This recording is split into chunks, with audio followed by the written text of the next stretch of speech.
It's going live. So it looks like we're live. Good morning, everyone. Good morning, good afternoon, good evening. Thank you all so much for making it to our very special day. We are here to talk about a really important topic, and I'm just really grateful that you all made it.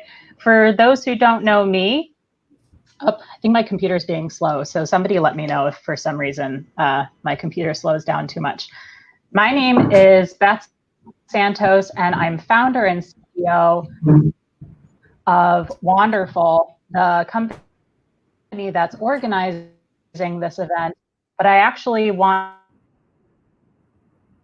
to give the spotlight over to Karisma Shackelford, who is running the event today on the Wonderful team. Karisma, thanks so much for everything that you've done for us, and really looking forward to today. So take it away. Yes. Hi, guys. Good morning.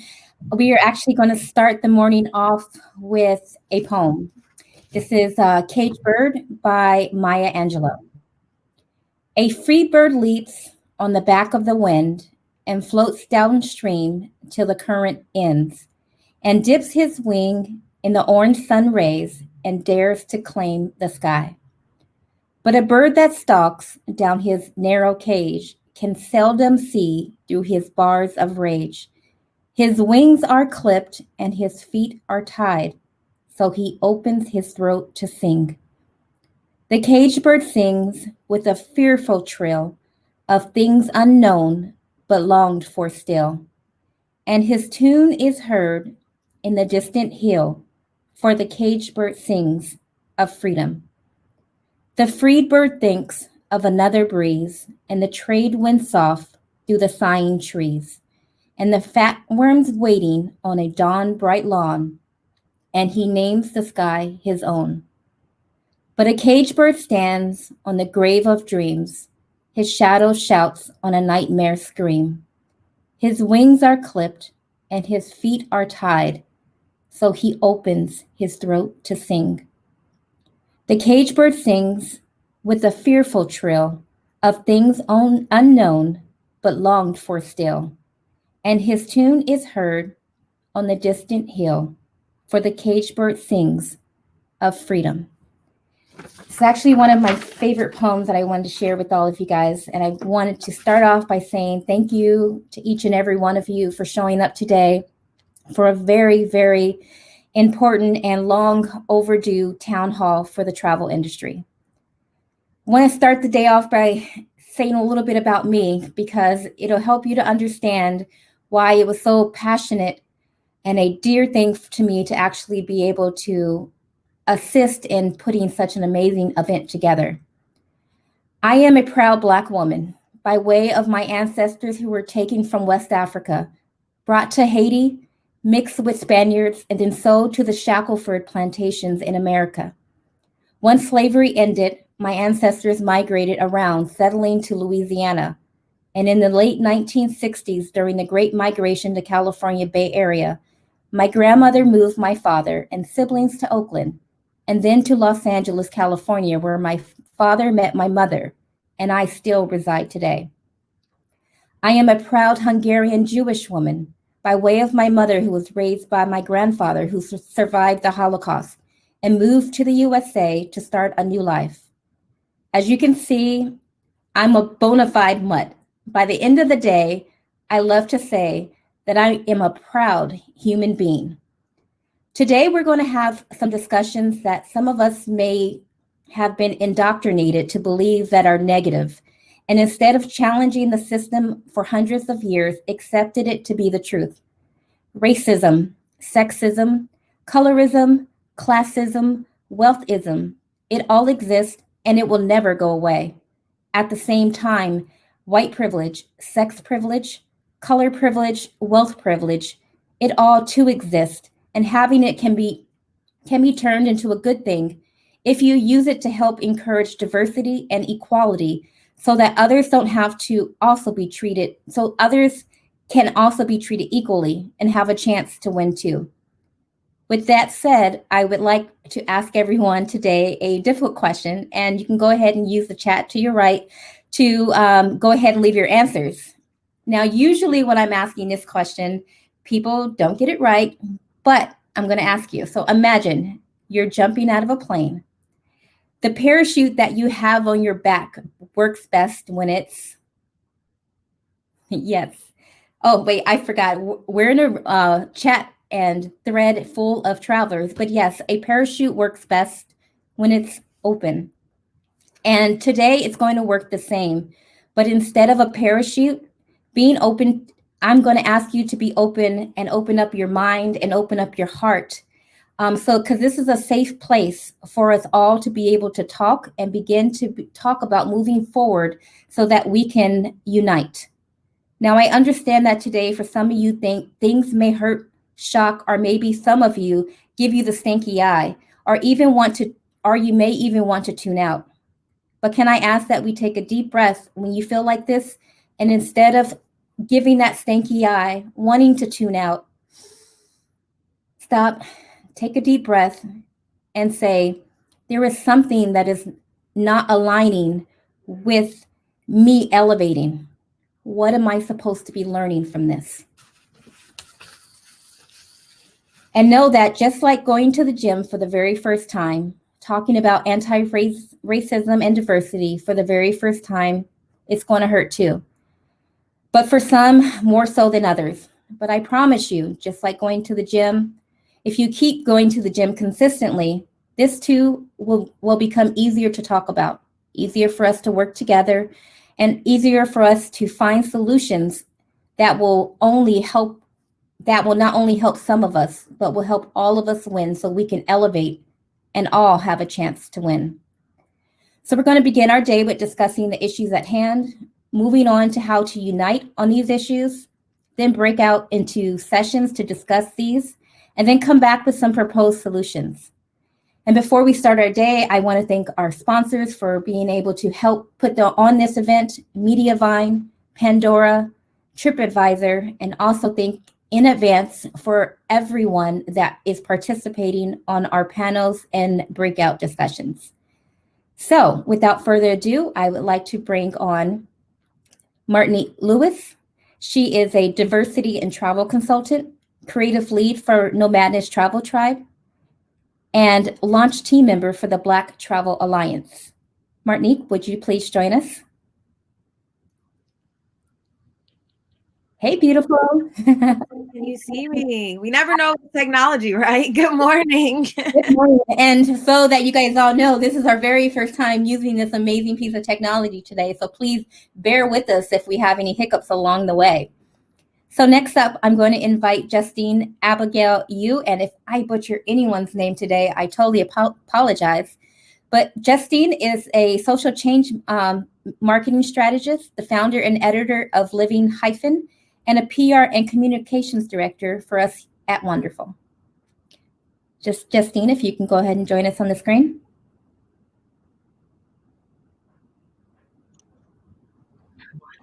Hello, good morning. Good morning.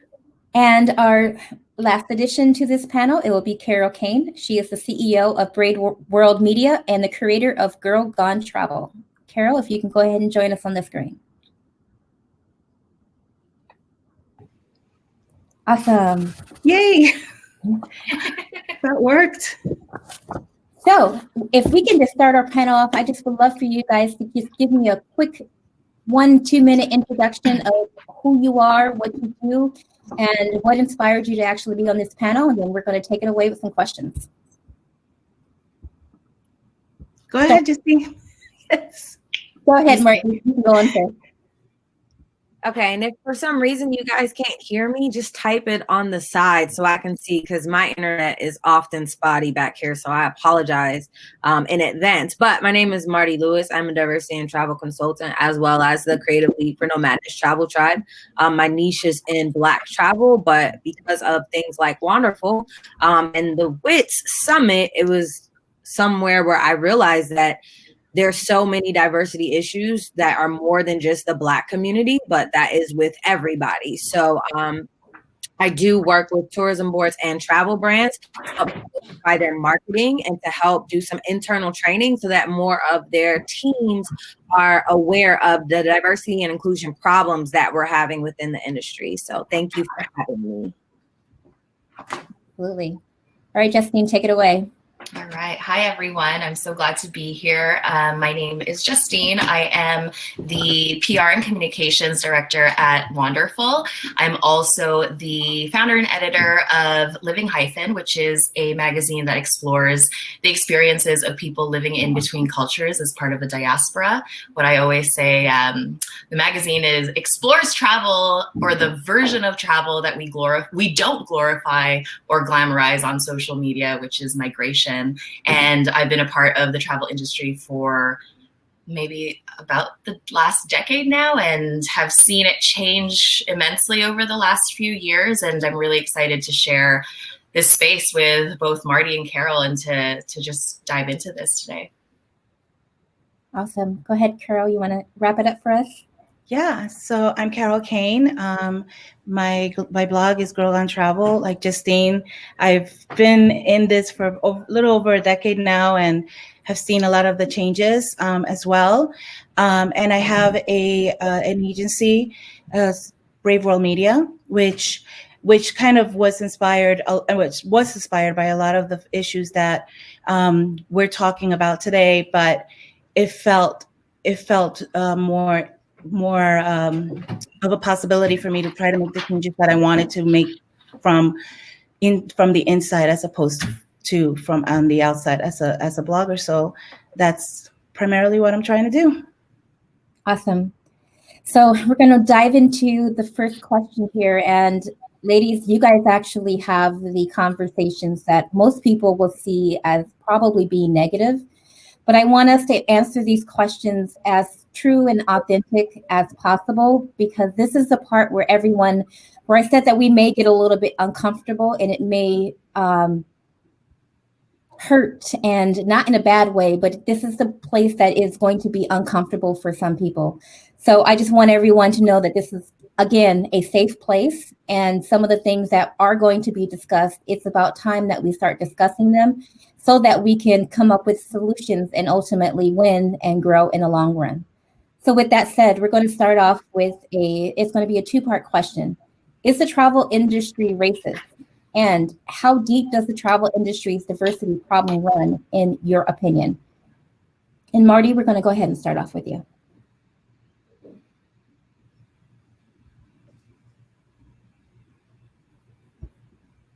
So this is a tough question. Can you hear me? Yeah, I can hear you now. Okay. This is definitely a tough question. And when I thought about how to answer it, I went back and forth in my head. I didn't know if I was going to answer yes or no, because I don't feel like everyone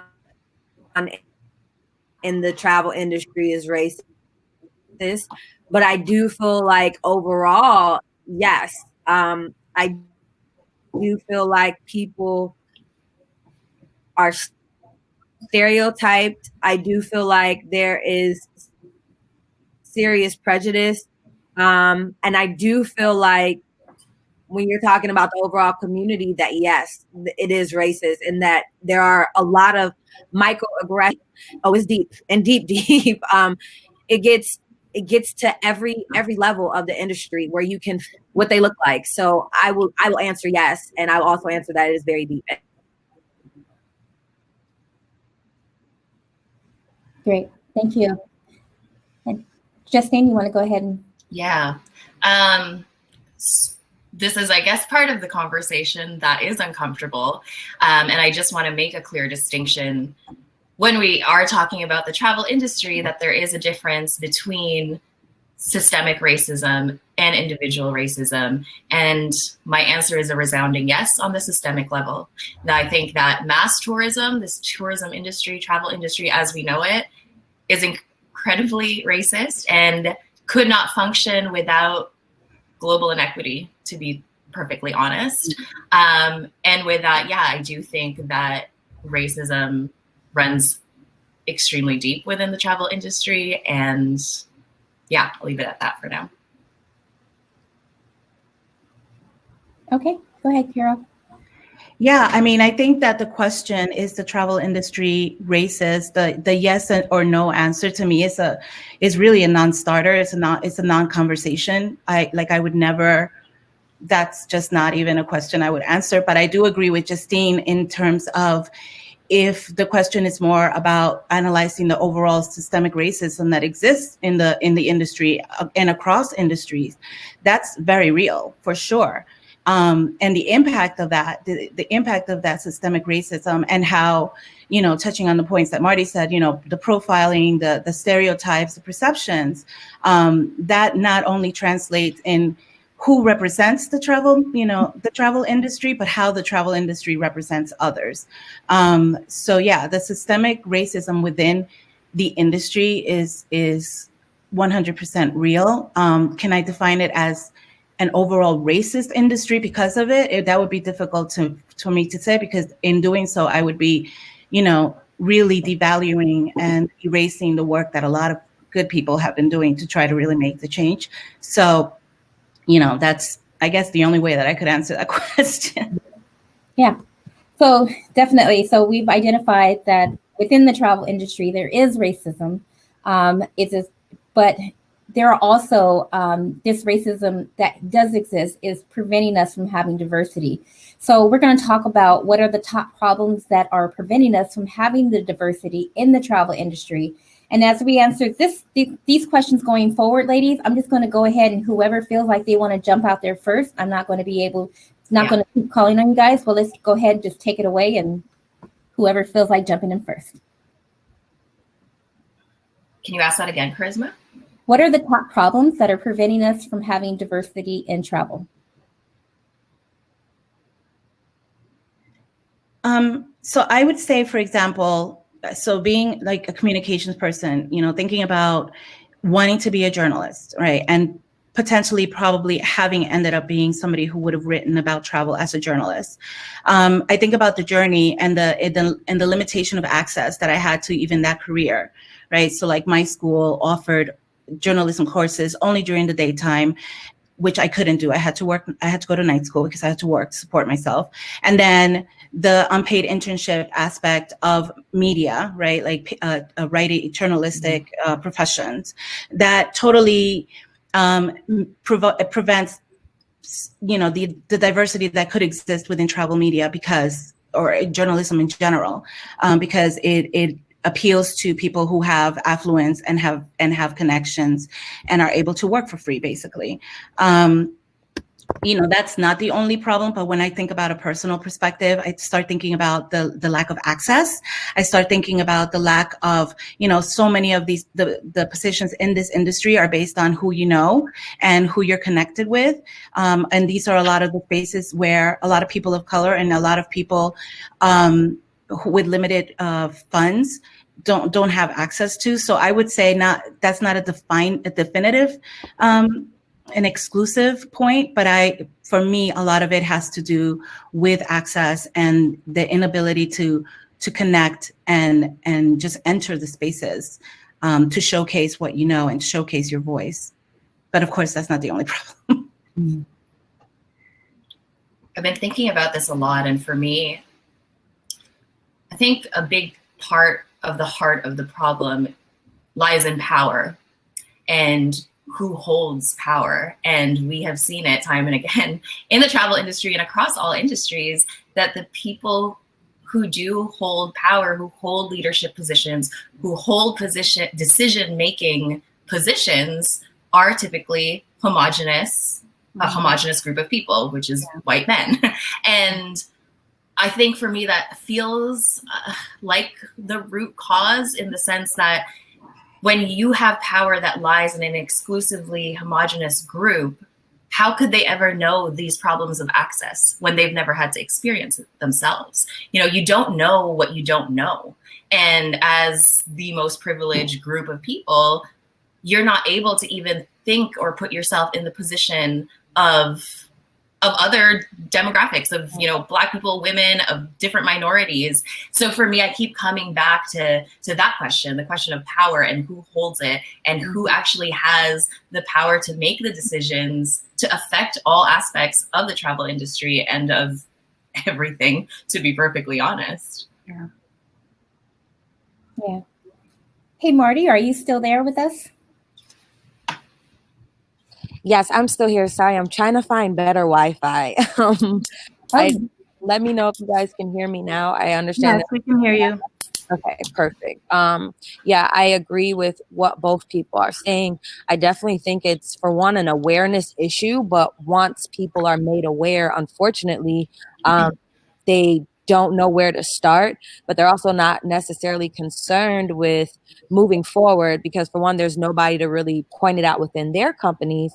But secondly, like I said, they don't really know where to start. I think that's one of the things that I hear most from people is, okay, we have this issue, but where do we even start moving forward? And we don't know who to bring on our team, or, you know, we can't afford it. So I think it's, for one, awareness, and then secondly, knowing how to possibly start it to change it.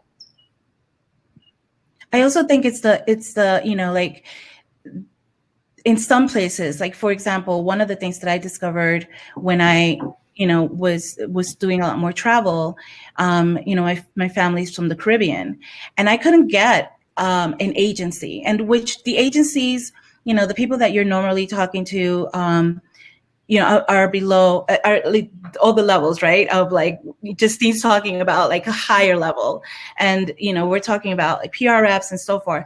And I couldn't, and there's only so much power that they have, to be honest. But that being said, I couldn't really get somebody to feel like they wanted to hire, you know, a Black Dominican or Puerto Rican to tell those stories.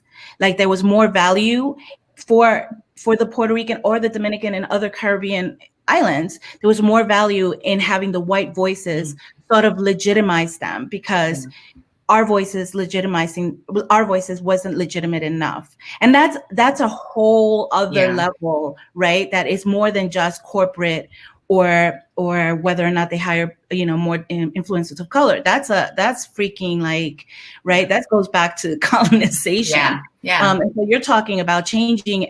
There's so many layers of it that impact how this industry is seen and how it works.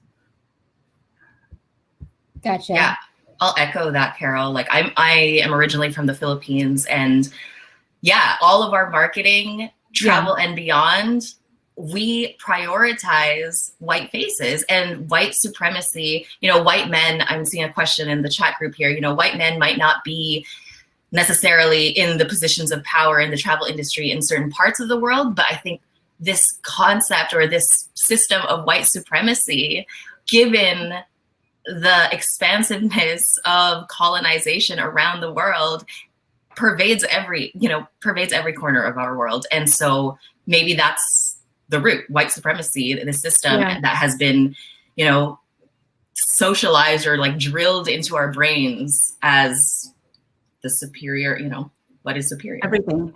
Yeah. Gotcha. So we're going to move on to the next question. And Marty, this one's actually going to start off with you, and then ladies, I'll chime you guys in after. But Marty, if you can tell us about your diversity scorecard with the Black Travel Alliance, and why did you guys create it, and what did you guys learn from the experience? Okay, we're gonna try this again. Yeah, so there's actually two report cards. One is the diversity and travel report card that I created on my own, and it's something that I come out with annually. And it actually happened after I attended WITS 2018, where I just realized there were so many different things happening within the industry, and I wanted to give examples so that people could no longer say, we don't understand what you guys are talking about, or we don't see what you're talking about. And I I realized with the 2018 one, I was very negative when I went about my approach, because it was just me finger pointing and saying, you're not doing this, you're not doing this, you're not doing this, but I was giving no solutions as to how they could be better. So it's like, okay, you point out a problem, but where's the solution, especially if people are saying that they don't know. So with the 2019 one, I moved forward and I decided to give case studies. So that way, when you can give somebody an example of a brand that is doing something right, like I talk about with when it comes to the travel conferences, when you can give an example, then people can possibly take what somebody did and then apply it to their own system so that they can get better at what they're doing. And so this year for the 2019 one, I partnered with one of the biggest global brands, and I took their top 55 travel companies and I used those top ones as well as ones that I work directly with or indirectly with. And that's how I came up with the report card now. The Black Travel Alliance is doing something similar based off of how we felt when brands posted for Blackout Tuesday saying that they stood in solidarity with the Black community, but you've never hired any Black person, or when you do, you know, there's pay inequalities, or, you know, you only choose people who aren't Black to share a Black narrative. So we were saying, like, if you say this, how come we don't see it? And if you say this and you acknowledge the fact that previously you might not have done it, we want to see the actionable items that you're taking to move forward, to move travel forward. You can say, okay, we missed the ball, we dropped the ball, we missed the mark, but how are you moving forward to make sure that the travel industry, and specifically with your brand, that everybody is more inclusive? So currently we're still getting people who are turning in their answers. You can go to blacktravelalliance.com to see the KPIs that certain brands did put in. But quite frankly, me personally, I'm really disappointed because a lot of people did not tell us how they're moving forward. And I think I'm most disappointed because it's so easy to do things when they're trending, but then you don't want to take personal responsibility. And like I said before, like, my trauma is not your trend. This wasn't a moment. I mean, this wasn't a moment in time. Like, this is an actual movement, because at this moment in time, we feel like enough is enough. We felt like enough was enough 10 years ago, but you didn't care. So now that it's magnified and everybody is at home and we're all quarantined so we can see what's going on, now you rush to the finish to say, oh yeah, we care about diversity too. We'll show and prove it. So this one, we'll go through it and we'll be able to release a bigger statement once we're finished getting everybody's responses back. But it's unfortunate for the people who didn't say anything. Thank you to the brands like Wonderful who did say something, but we are looking to move travel forward. Yeah, and Justine and Carol, if you guys want to have you guys heard of these scorecards? And then would love to hear your feedback from the different perspectives about these scorecards, if you have. Yeah, I've heard of the scorecards. I think that, you know, one of the challenges that you're facing, Martinique, is that I think there's a confidence issue, right? So not to say that you don't deserve it, or that the Black Alliance doesn't deserve it, or that the cause doesn't deserve it. It absolutely does, right? It deserves all of the attention and all of the confidence from everyone. But I think that the ask is not that I don't want to say that it's a great ask, is that the reality is people don't know who you are, and people don't know who the other content creators on the team are. And so there's really a lot of question as to why. What's the point of this besides and I'm giving you basically the feedback, right? And the understanding, like answering these questions. But there's a lot of questions as to what's the like what we understand the reasoning and what you're asking for and what you're looking for, right? But from a brand perspective, what's the point? You know, like, we can continue to do the work. Right? We can continue to do the work, and we know what we have to do. Or at least we're getting, educated on what we have to do. We're seeing what we have to do. We see where we are, falling short. And again, I'm using this we because I'm listed as brand here. So I guess that's what I'm talking about. But we're talking at, we see what we have to do. We know what we have to do. We're listening, we're learning, we're having conversations, but we don't really see the point in a lot of ways without knowing I mean, a lot of the people that did come forward, like Wonderful, they have a relationship with you, right? And they know you, and they've met you, they've had conversations with you. That's a lot easier to entrust you with whatever information you're being given. But to ask a lot of people that don't know, and for as amazing and incredible and talented and successful as a lot of the founders are, they still are content creators, right? There's nobody really there that is of the industry necessarily, or somebody who can represent the industry in a way. And so it becomes this weird dynamic. So that's the only advice that I would say in terms of, I don't know that, I don't want people to think that people who haven't answered is because they don't care, or they're not wanting to be involved, or they don't have, or they're not making, or they're not doing the work. I think that, it's a lot, and also to be honest, like, for example, with my role, like I'm the PR agency, right? And above me is the marketing director, and above her is the vice president. And maybe me as the marketing agency, I can go up to so far. But if I go to my board, if I go to the several board members that represent the different organizations that I work for, that are funded by government organizations, and I'm like, give me your KPI to show me that you care. Why? Who is this person? What are they doing? What is this about? So it's bigger than just, giving KPIs out. There are a lot of people that have a lot of other people to report to. And so I just wanted to kind of explain that as well, because it's not as easy as, oh, you don't care, or you're not fully committed to the cause, or you are not brave enough, or you were just doing this for trend. It's not really that black and white. I appreciate that. Yeah, I appreciate that feedback. So I want to just say a few things to that. A lot of people do know who we are within the travel space because we've talked to them before. And Black Travel Alliance is not anybody who's on the corporate side or the brand side, like you're saying. So that's fair. But the BTT, which is the Blacks in Travel and Tourism, as well as the people who have their own alliance within Destinations International, also released a statement. And these are the CEOs, the Black CEOs. So you have Al Hutchinson from Visit Baltimore, you have the man from Philadelphia, you have the lady from Miami, as well as Stephanie Jones, for Tampa Bay, who are prominent African Americans within the brand space, within the DMO space, who also released a letter, and they still said nothing about it. So you can say it's not as black as white, but let there be an earthquake in Japan. Guess what? You guys are going to post something and stand in solidarity with them. Okay, that's fine, but why is it so hard for you to do that with other people who look like you within the inside? If you posted something on June 2nd,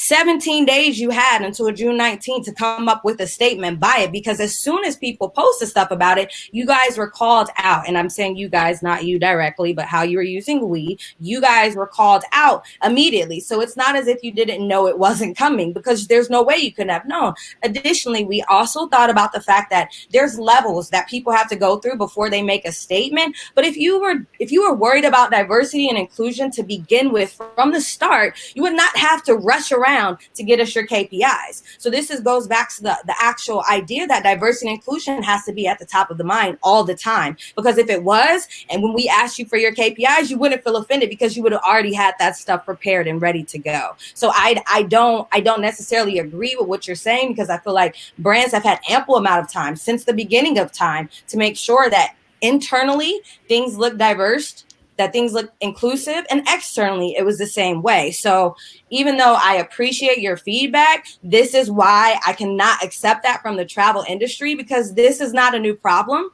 This is not something that just happened overnight. And anytime anything else happens, brands rush in solidarity to stand with people. So it is an issue that I feel like people need to start having the honest conversations with themselves to move forward. It doesn't matter if you know who I am or not to say, yes, we should be celebrating diversity and inclusion. It doesn't matter that you don't know that I've been doing this for 3 years. It doesn't matter that you don't know anybody on my team. None of that matters. What matters is you're getting money from inclusive communities communities and that they should feel represented or they should feel protected by your brand, considering that they're spending money with it. I appreciate your feedback, like I said, but those are things that I cannot accept. And we've heard it from multiple people, not just you. We've heard it from other people who stand in alliance with us, but I've said, you guys, we don't necessarily agree with the way that you did things. And I said, well, why? Because there was a media blitz about it, and because it was finally in your face and calling you out on something that you haven't been doing. It's not okay for that. That's not okay. I've been feeling this way since I've been a traveler. You should have known about this even before I said something about it. So now you want me to suppress what I'm saying because you don't agree with the way that we went about doing it? Absolutely not. Do better as a brand. Do better as an industry. So I don't know. I can't speak to whether or not you're doing it the right way or the wrong way. That's not an opinion that I'm sharing. And I'm obviously not talking about, I'm not trying to justify everybody that was silent. Because some people are not doing it just because they are who they are. I will say though, that it's a lot easier to release a statement, because they're less, I can get together with the communications team and we can release a statement. These are things that, that we believe in and so forth. It's a lot harder to get the board to be okay with us releasing internal data and internal documentations. So there is actually quite a difference between releasing a statement and sharing with an organization that we're not familiar with. Again, releasing our general data without really understanding fully what that data is going to be used for. So that's just, again, I'm not criticizing how it was done or who is doing it, what thing. I'm just kind of giving you that insight. There's a big difference between releasing a statement and releasing KPIs. Yeah, and it also says it in the full press release, what we're doing with the KPIs. So if people didn't read it, that's up to them. I don't know. Yeah, but it tells you exactly what we're doing with it and how we're using the information. So that's the reason for our overall website, which everybody can go and visit and see exactly what we're doing with the information. So maybe it's just up to people to read it a little bit better. I'm not sure. Yes, yeah. I can't speak to the brand perspective, obviously. I'm not on that side. But as a creator who has worked with brands and who sees what's going on, I think, well, first of all, Marty, I think the scorecard is awesome. It provides us information in a way that is accessible. And I don't know, working in diversity, inclusion, and like social justice, I feel sometimes we have our own jargon that is not really accessible to all people. And so I feel like your scorecard does a really great job of outlining that in a simple, digestible way. But what I was going to say was that I do feel that in the travel industry, diversity is a trend, a cool, cute marketing ploy, that it is not embedded in the way we run things in our upper or higher leadership positions. It is a marketing strategy. I've seen it as a creator. A line item. Yeah, it is a line item. And yeah, I'm like currently working with a brand that I'm having a lot of trouble with because they have a diversity campaign, but aren't even able to put out a statement, and I'm ready to just go because it is a trend. It is something that they think, oh, people are talking about this. This is trendy. This is something that we need to hop on without actually integrating it into all parts of the way their business works. And I think that is, this is why the KPIs are important. That's why. But I also understand, Carol, that like those things take time and that things have moved fast in the sense that since this current uprising of with BLM has been fast. It's not new, but this current stage is really fast. And I don't know. I mean, I think it's incredible because so many of us have been working on this for so very long, like even before becoming a blogger, right? Like if you're in the media space from the get, you're going to notice the discrepancies and the disparity just in hiring practices where the person of color in the PR office, if there is a person of color in the PR office, where they land, right? So it's just ingrained into the space. And I think what's been so hard for so many of us is that we a lot of us didn't have the platforms, right? We didn't have hashtags. We didn't have BLM. We didn't have a lot of all of the problems, all of them, right? From the assassination of, you know, Black and brown men in society. These are all things that have been happening, right? And so, but you know, the hashtags and the movement really have helped, and you know, it's what's so imperative and it's so important for so many of us is to remove that line item mentality and that trend mentality, and to just hire people for people, and to just say like, oh, you know, and to kind of like have it naturally ingrained that you're not hiring somebody because they're Black or because they're Asian or because they're gay. You're hiring them because you understand automatically, regardless of whether or not you can personalize it or whatever, just understand that just by the nature of their upbringing, by the nature of who they are and living in this world, that they're going to have a little bit of a different perspective that would make your storytelling interesting. Like, that's the marketing. If we have to talk marketing jargon, right? And if we have to talk marketing, whatever the word is, talking points or buzzwords, that would be it for me. And that's always been like my pitch. Like, don't hire somebody because they're of color or because they're Black or because they're gay. Hire them because of their perspective is going to bring this like interesting, different tone to your story. And I think that marketers trying to figure out, well, how do I do this? That's it. That's how you do it. You know, it's a very simple marketing strategy. Just, you want as many different voices telling the same story, but in different ways. And so I think that's the easiest way that I could ask somebody to wrap around in their head on how they deal with this issue, you know? And being on the brand side, like, and being in upstate New York, like how have they received when you give those type of suggestions? I mean, I know New York is a lot more diverse, right? But you saying that in upstate New York is very different from somebody saying that possibly in like Louisiana or Mississippi. Mm-hmm. So what has been your journey, or what has been, you know, your either level of advancement when it comes to getting them to understand this, or have they been open to receiving it? Because maybe some brands on here want to know, like, how do I present this to my team so that we can move forward in the right direction? Yeah, because I'm in an area that's super white. Right. And depends, right? If you go to there are pockets of Puerto Rican and Black. I that's also a generalization that they're only white people. We're up here. We just are in our communities. I think that I introduced myself. I had the opportunity to introduce myself through meetings. So I didn't just start working. I wasn't doing any type of diversity or inclusion type of training or anything like that, but it was important. People were giving their money to projects that I was being entrusted to lead. And I had to convince those people that the project itself, right, was worthy of investment. So that was my entry level, was presenting myself to people, room full of a lot older people, right? A lot more conservative people, and definitely white people. And so my strategy was always to introduce myself to basically point out the elephant in the room. So I always introduce myself as extremely liberal, first generation American, very, activist, And I like put the shock factor of who I am to the forefront so that they understood why, who was speaking to them. And then I think that's sort of like what it became known. And then within the office itself, I think that it was more of, they had representation. That's the other thing. They had representation that didn't prioritize for them, because we talked about this earlier, right? If it's not within your circle, it's not that you're not pro advancing voices of color. It's not something that you think about, right?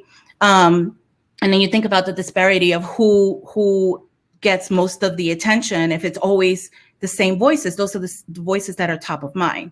So one of the things that we immediately had to change, and one of the things that I changed, and they were very it was a little tricky, because one of the things that I had to change was the perception that we invest on influencers that had high following and were the ones that were always in the magazines and in the newspaper. And if you work in marketing, that ROI always comes to mind, right? And so you had to, like, the approach was convince people that it's not about the number of followers, and it's not about who gets the most mentions and who gets the most profile coverage. And then once you take away that false perception that those are the only voices that are worthy of featuring and of investing in, then you're able to open up the spectrum to a whole other pool of people.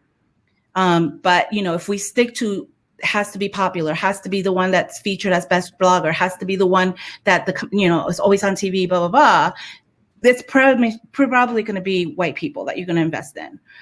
So I think convincing them first, and then having people come here that, prove to be of value, just then showing like I said, the board members that are giving us the money and are not getting involved in these details, proving that, hey, those stories were amazing. They really represented us well. They really got their communities really united in supporting them. Once you bring in 1, 2, 3 people that prove your point, which of course will always happen, right? Then it's a lot easier to move forward. Gotcha. So we're going to move on to the next question. So we have a couple more here before we run out of time. So we've talked about what the industry is doing wrong, and there's a lot of wrong, with translucency being one of those things. But ladies, what is, in your opinion, what are we doing right? Not just destinations and brands, but also creators as well.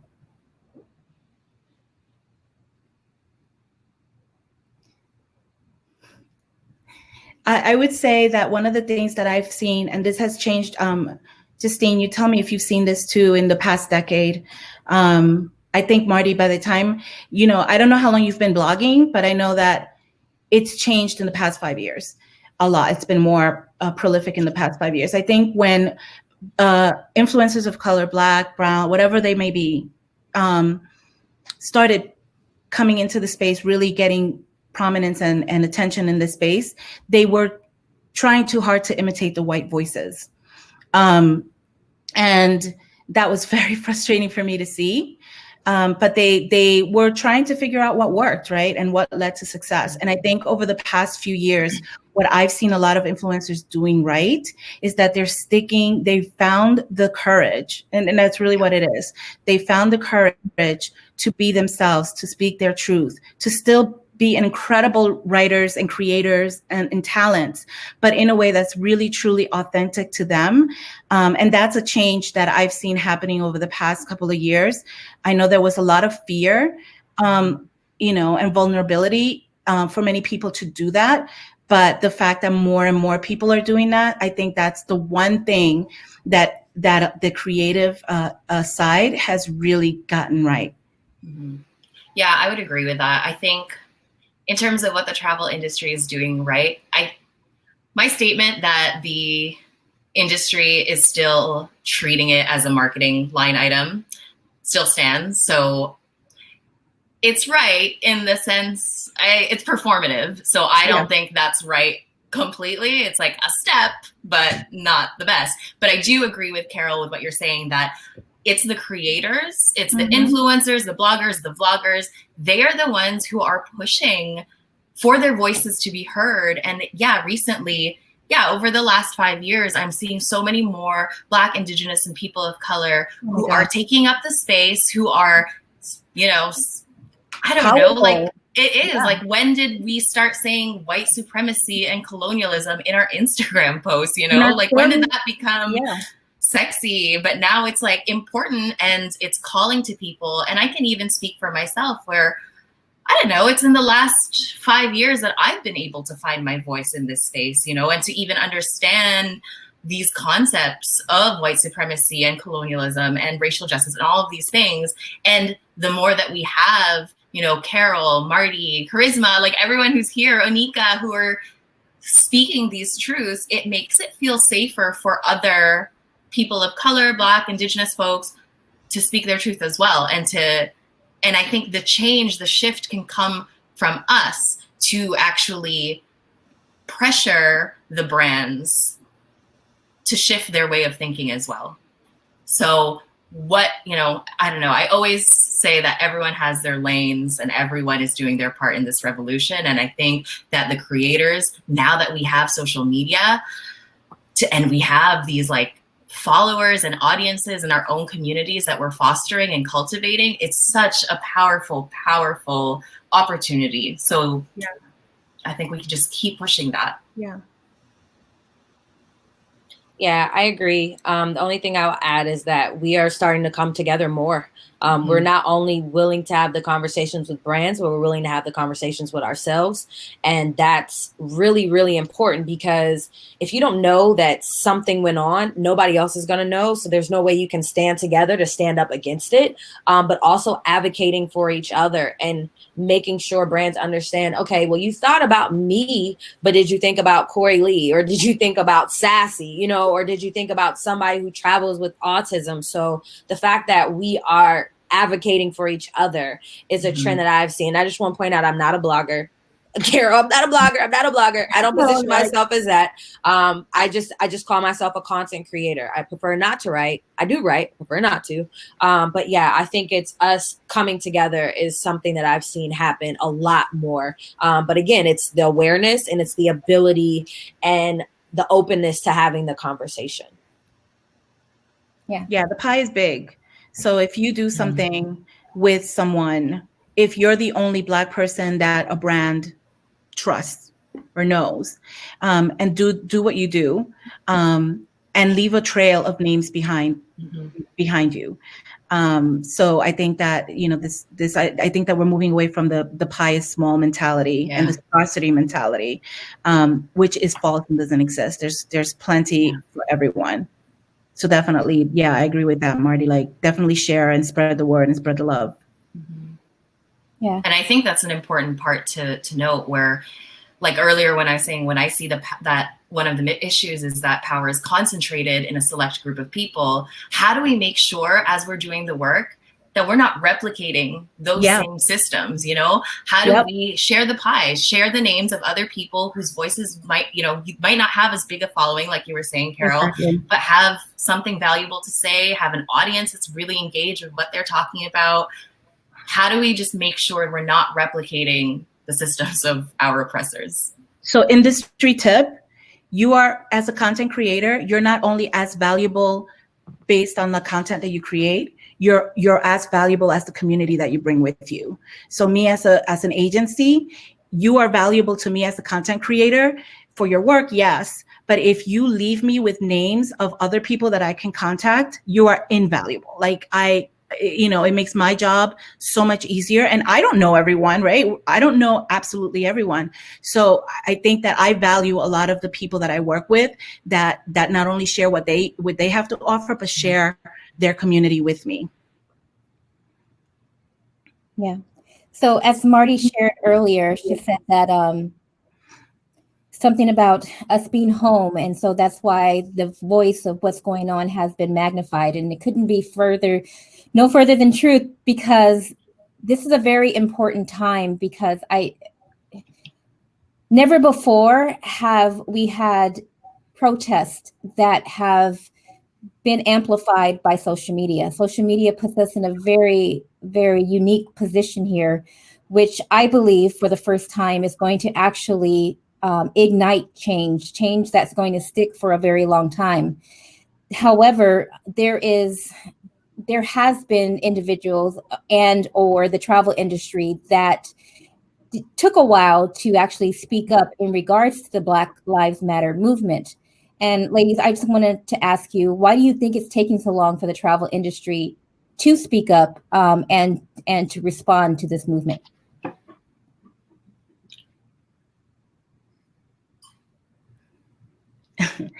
I think a lot of it is fear. I think that, again, let's say you have the person in charge, the front-facing person, which is the PR marketing person. I think that there's funding, right? It's back to the whole white supremacy and the beauty. All of this comes together. We were just talking about people speaking more. When more people speak about themselves from themselves, it de-radicalizes the story and it de-radicalizes the narrative. And I think that there's been a lot of fear. To be honest, there's been a lot of fear. How is this going to cost us something, right? And so I know that once you start putting out statements, or once you start, putting allowing room for voices, and then they see that things didn't burn down, and that the consumer didn't up and pack and leave, they're like, oh, okay, well, I guess this wasn't as radical or as scary or as threatening as we thought. I mean, that's just the honest truth, right? Like, everything, I feel like that would be across history. Anybody that comes in with a different voice and a different point of view, and is shifting up the narrative and shakes up the status quo a little bit, it's a little financially intimidating. And I think that people are always assessing risks. Businesses are always assessing risk. And so I think the continuing the conversation and proving that, our voices are not threats, that our voices are of compliments to what is being done. The more and more people that learn that, the more successful that they will become. But I mean, that's a simplification, an oversimplification, and just one layer of it. But I definitely think it's the lack of the unknown and the fear of it. Yeah, I think the fear is a big part. And I think the fear comes in two directions, maybe is the word. Fear of backlash from who are the people who are your customers, are the people who buy your products, as in the travel industry, and are they down with the BLM, with the Black Lives Matter movement, and that's one side. And then two, I think there's also fear of